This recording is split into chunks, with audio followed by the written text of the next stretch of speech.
We have some power over some things, but not all of them. Everything that is related to our behaviors, such as beliefs, taste, desires, and dislikes, is within our power. On the other hand, everything that is not related to our actions, the body, wealth, fame, authorities, is outside of our power. This is the first part of the famous Greek philosopher's handbook or guide to life. You must understand that there are some things in your power and others that are not if you want to live a fulfilling life free from unnecessary stress.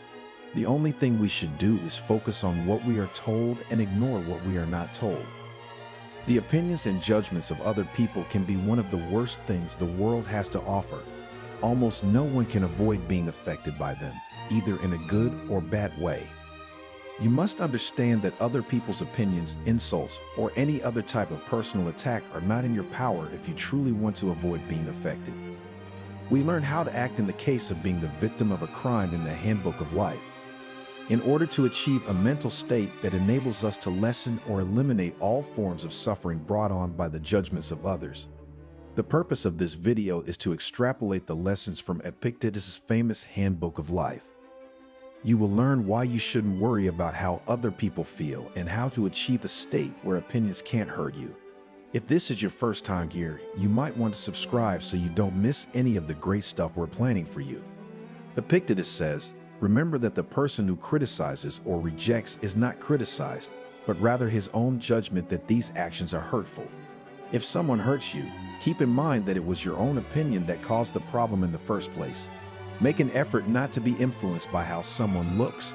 You will be able to control yourself better once you have more time and have calmed down.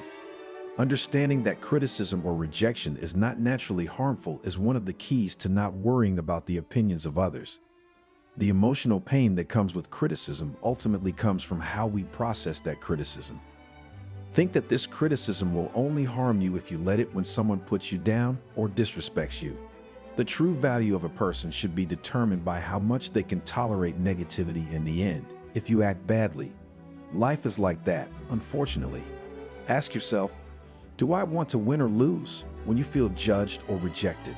Do I really want to give in to something I can't control? To show this, let me compare stoicism to joys. Desire will never go away, so if we don't fight it, we won't be able to stop being influenced by it. How we process that desire is where the difference lies. We give into it or ignore it totally. So, if you can handle the criticism without getting upset, the joy you'll feel afterward will make you feel better and more able to keep going even when things get tough. You're probably thinking of a time when someone said something mean that ruined your day or week, no matter what you did. Please know that I understand how you feel because everyone has been there at some point. If this is your case, I recommend that you stay tuned because we'll talk about self-control in the following principles. 2. Keep your intentions strong.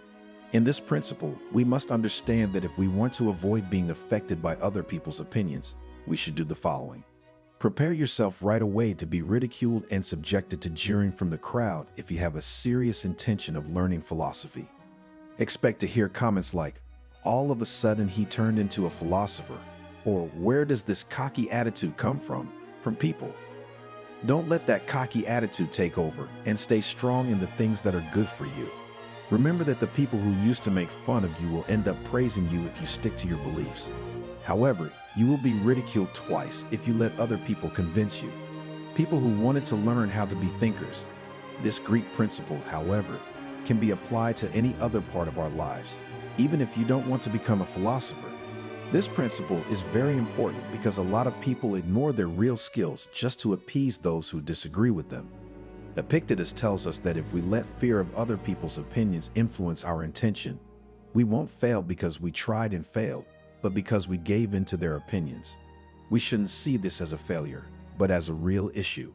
It's worth it to keep going even if there is ridicule or asking for a while when a person gives up just to avoid social problems or to prevent others from expressing their opinion about them.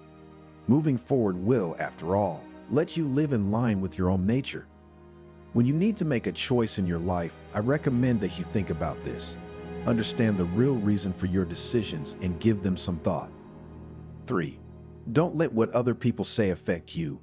Don't be scared of being rejected or ignored by anyone. If acceptance were a good thing, then others would have the power to ignore us happy, but that's not how it works. The truth is that you are only accountable for the things you can control, and that depend on your decisions. In these modern times, this principle is crucial.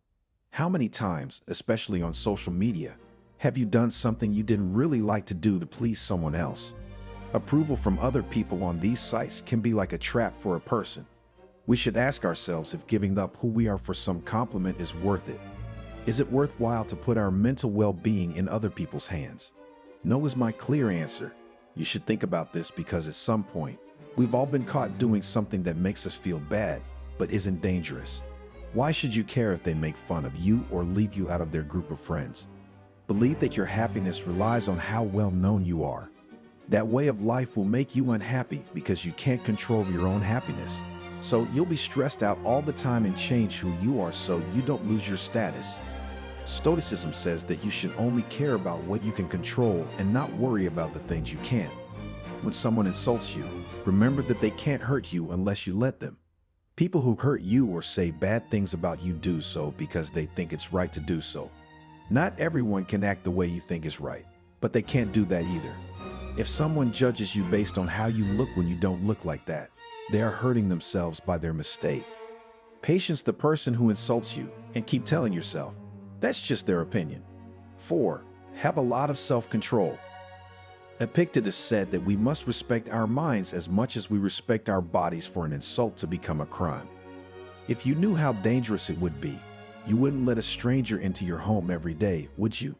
But when someone insults us and we take it personally, we let that person stay in our minds for a few days.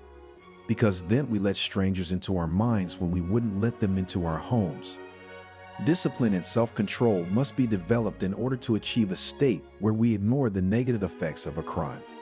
Use this in every part of your life, even with your family. When you're angry, control that feeling because it will prevent you from causing yourself more pain and make you feel more at peace with yourself. This will make a significant impact on your life, believe me. 5. Do what you think is right.